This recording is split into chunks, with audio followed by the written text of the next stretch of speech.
Hello, I'm Dr. Mohua Bhattacharjee. So today we are here to discuss something on collective bargaining and trade union through a bilateral monopoly model. So as we understand that the bargaining power is something which is associated with the trade union, and we also understand that the trade union has only the power to become if it becomes one, and then it pressurizes the firm, and the firm, or if all the firms join together, it becomes an industry.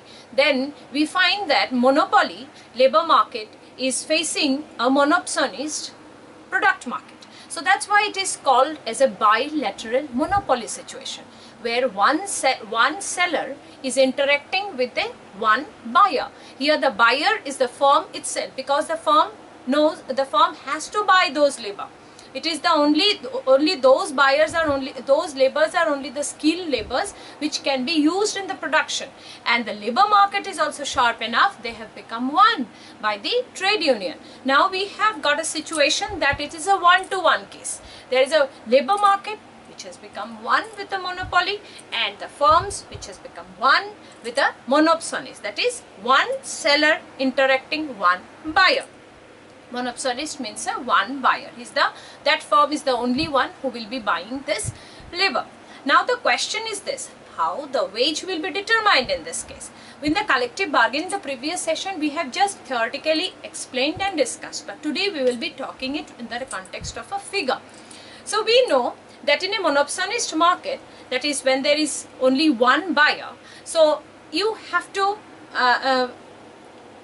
the marginal cost curve, or the marginal expenditure curve, and the supply curve, both of them slopes from left to right. It goes towards the higher, that is, it is upward rising, or it has got a positive slope, to indicate that if you need to employ more and more labor, you will have to pay more and more. So there is a direct relationship. So that's why your marginal cost curve and the supply curve of the labor market in the monopsonist firm will slope upward from left to right. So this is something about the monopsony. And monopoly, as we know, it is as usual, the MRMC will be sloping downward, and it is relatively less elastic. And so now the question is that where the equilibrium wage will determine when both the market is rigid in their own place. The solution is this: there is no unique one solution in this problem. We have got an indeterminate solution here. So there will be ranges of the wages, which we already discussed in the previous class just theoretically, but today with a diagram we will explain it. So now in this diagram you can see the sloping downward curve is an MRPL curve, and this is the demand curve. The demand curve is also the average revenue curve, which is also said the AR curve of the labor, that is the AR labor market's revenue curve, and it is the labor market's marginal revenue curve. And these two, marginal labor cost and the supply of labor, because here the firms are interacting with the labor market. So the firms are not selling any product, but the firm also needs the labor, and the labor is also selling the labor. So there is interaction of the labor market only. So that's why here this is your supply curve, and this is your marginal labor cost curve, which is of the monopsonist, which goes from left to right. As I have said, it's because if you have to increase your employment, you will have to go on increase your wage, which is just like a supply curve in direct relationship. But now the question is where the wages is determined. As we know, the equilibrium of the monopsonist market is something which will be determined by the MRP and the MC, marginal revenue and the MC. This is your supply curve, and this is your demand curve. So this two is intersecting at this point. This is your equilibrium, but the price will not be determined here.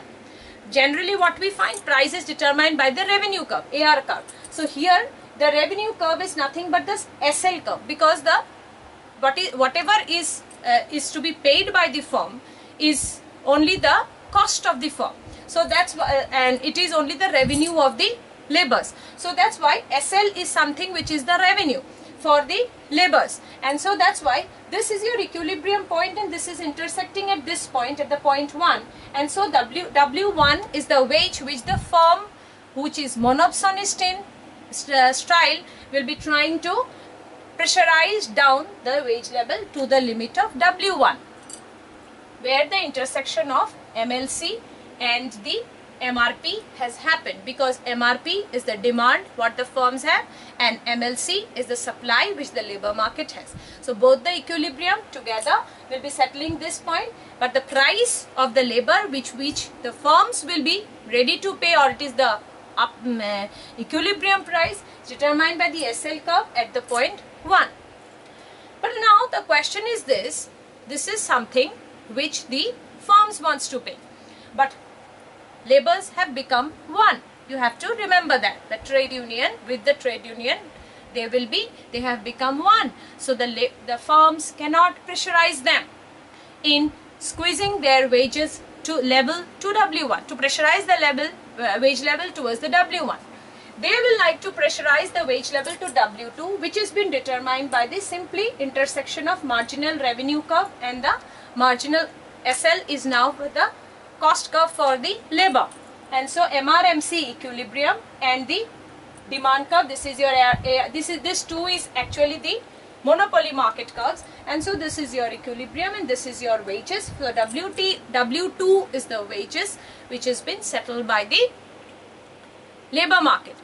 So now these are the two wage limits which has been settled in the labor market. But finally the solution will not be within either in this or in this, but it is by the collective bargaining the solution will be determined. So that's all. We talked about the collective bargaining solution.